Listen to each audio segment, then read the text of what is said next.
ESN France et les Crous. Yann et Nicolas de la Cravate Solidaire témoignent sur travailler avec les institutions publiques.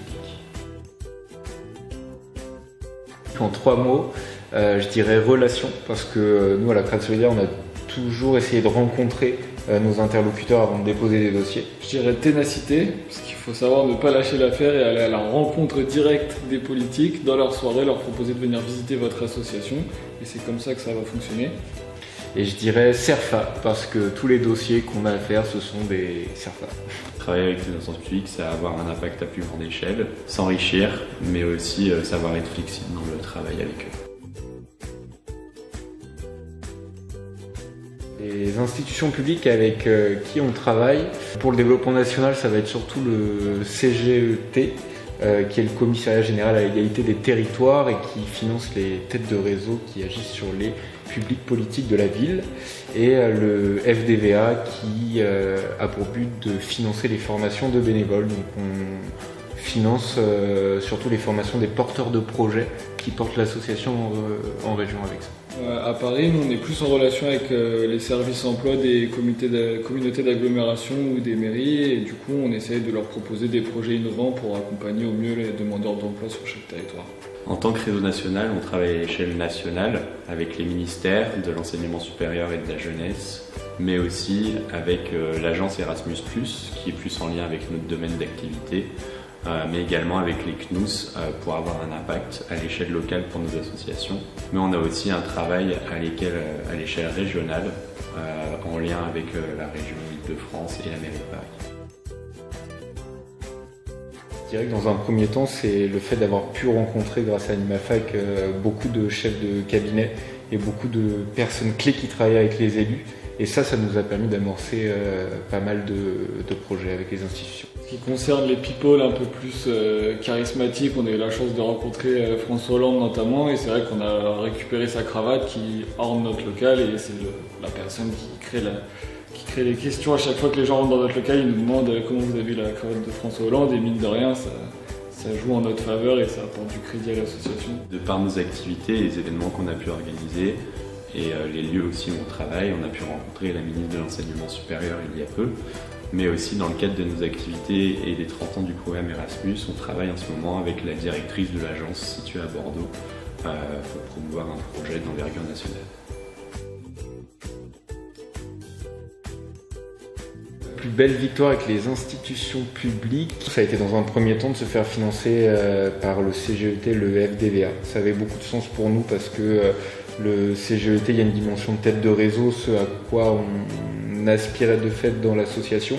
Et le FDVA, c'est quand même pour financer de la formation de bénévoles, et c'est le cœur de l'association de bénévolat. Si on n'avait pas ce financement-là, ça aurait été difficile.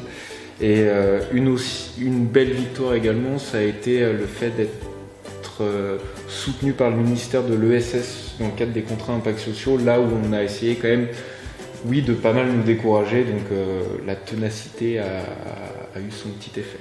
En ce qui concerne nos plus belles victoires, il y a aussi la France S'engage, du coup, qui a été quand même un tremplin indéniable pour l'association, à un moment où on était deux en service civique. Donc arriver à convaincre des institutions au moment où on est en service civique, c'était pas évident, et on a réussi à le faire. Et maintenant, c'est le fait de convaincre des communautés d'agglomération qui financent l'association alors qu'on n'est pas implanté physiquement chez elles, mais plutôt qu'on accompagne les demandeurs d'emploi locaux, et donc on répond à un vrai besoin sur place. Mais pour ça, il faut arriver à les convaincre, et c'est aussi une belle victoire. Pour nous, la plus grande victoire de notre travail avec les instances publiques, c'est le fait d'avoir pu tisser un lien de confiance sur les 3 années qui viennent de s'écouler. Car on travaillait très peu avec eux précédemment, et d'année en année, ils comprennent l'impact de nos actions et nous financent aussi en ce sens, pour nous permettre aussi de continuer à s'agrandir et à développer aussi notre structure. Donc en ce qui concerne la Cravate Solidaire, on a toujours été convaincus qu'il fallait garder une part de financement liée aux subventions publiques, parce que nous on a une activité d'intérêt général, Et c'est pas pour ça qu'on s'est bloqué sur les subventions publiques. On a essayé de développer un modèle économique innovant autour avec les fonds privés qui sont issus des fondations et donc du mécénat pur, et une part d'autofinancement qui est également du fonds privé mais qui est lié à une contrepartie qu'on propose aux entreprises. C'est ça qui nous a permis de construire un modèle où on estime être à peu près indépendant dans les choix qu'on va pouvoir faire. Et ce qui nous a beaucoup perturbé au début, c'était un peu ce discours qu'on entendait d'énormément de porteurs de projets, comme quoi il fallait absolument inventer un modèle complètement autofinancé, sans subvention, comme si le mal absolu c'était un peu la subvention. Comme l'a dit Nico, nous on fait quelque chose d'intérêt général et on trouve que la subvention elle a beaucoup de sens, surtout pour des associations qui traitent de l'accompagnement vers l'emploi. Nous, ce qu'on pense de la subvention à la cravate solidaire, c'est-à-dire qu'au début de l'association, on a eu très peur parce qu'on entendait beaucoup de porteurs de projets nous répéter sans cesse qu'il fallait réinventer des modèles autofinancés, sans subvention, comme si elle était un peu le mal absolu.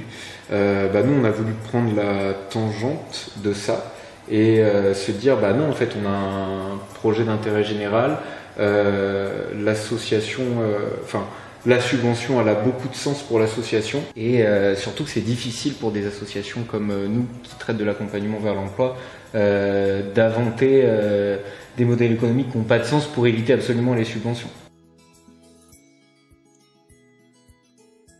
Bonjour, Jean de SN France. Je vous présente Florian qui représente le CNUS avec qui nous travaillons depuis maintenant quelques années. Bonjour, Florian, je suis donc au CNUS, qui est la tête de réseau des 28 centres régionaux des œuvres universitaires et scolaires, les CROUS, que vous connaissez les uns les autres sans doute pour les bourses, les restaurants universitaires et les logements universitaires, mais on a aussi une action sur tout le volet Vite Campus, soutien à la vie associative, et c'est dans ce cadre-là qu'on travaille avec ESN France et les associations locales sur tout le territoire. Alors le partenariat avec les CROUS pour ESN, ça a d'abord été de s'inspirer de ce que nos associations avaient déjà développé au local, notamment parce qu'on avait déjà identifié dans notre réseau qu'il y avait des partenariats qui s'étaient créés dans certaines villes. Et l'objectif d'aller rencontrer le CNUS en tant que représentant national, c'était une volonté d'essaimer dans d'autres villes, parce qu'on avait vu l'impact que ça pouvait apporter à nos associations sur les territoires, et le besoin auquel répondait finalement le CROUS pour nos associations. Le sens de ce partenariat pour les CROUS et pour le CNUS, il est double. C'est d'un côté rendre un meilleur service aux étudiants sur les campus en développant la vie de campus, les cadres de socialisation, les activités qu'on peut leur proposer aux uns et aux autres, tout en s'appuyant dans l'esprit du plan national de vie étudiante par exemple, sur les étudiants eux-mêmes, où on vous met en responsabilité pour que vous fassiez des choses vous-même et pas seulement les établissements publics que nous sommes nous, parce que les étudiants sont une vraie ressource et on s'appuie dessus très volontiers. Alors au niveau du partenariat actuel aujourd'hui, je pense que le plus important pour nous, c'est quand même le fait qu'on va avoir un rôle d'animation pour nos réseaux respectifs, de communiquer auprès de ces réseaux sur les bonnes pratiques qui ont lieu dans certains territoires et les possibilités que chacun peut avoir aussi au sein de son territoire pour aller vers une meilleure qualité de l'accueil des étudiants internationaux dans les différentes villes françaises où sont présents les CROUS et les associations ESN. Donc ça c'est vraiment le premier volet qui pour nous est essentiel et sur lequel on travaille à l'échelle nationale sur l'animation. Derrière il y a un deuxième volet qui est plus spécifique à certains projets, donc comme par exemple sur le projet Buddy System, qui est un projet qui est porté par ESN sur la question du parrainage des étudiants internationaux. Donc sur le Buddy System, effectivement notre coopération elle passe par de la communication, notamment sur un outil qui s'appelle messervices.etudiants.gouv.fr, qui est un site internet sur lequel les étudiants ont accès à un certain nombre de services en ligne. Le fait qu'on mette dans les toutes prochaines semaines une brique pour le Buddy System, ça donne de la visibilité à ce service auprès d'1,5 million d'étudiants, ce qui n'est pas complètement neutre.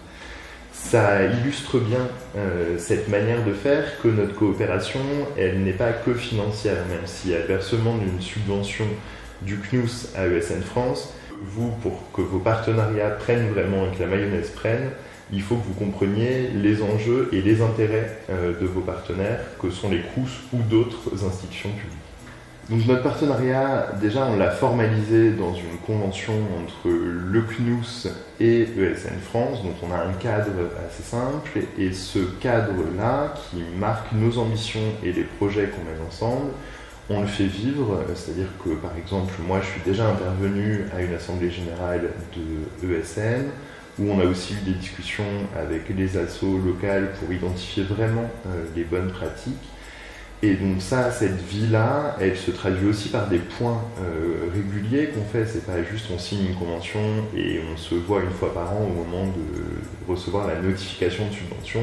On a vraiment un travail régulier ensemble. Le partenariat est durable, c'est parce qu'on ressent les impacts aussi sur le territoire et l'apport que ça peut avoir pour le CROUS ou pour nos associations ESN dans le lien qui se crée.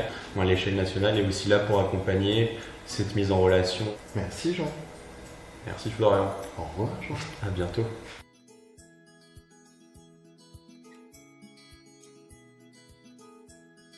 Est-ce que les institutions publiques ont un impact sur l'association ?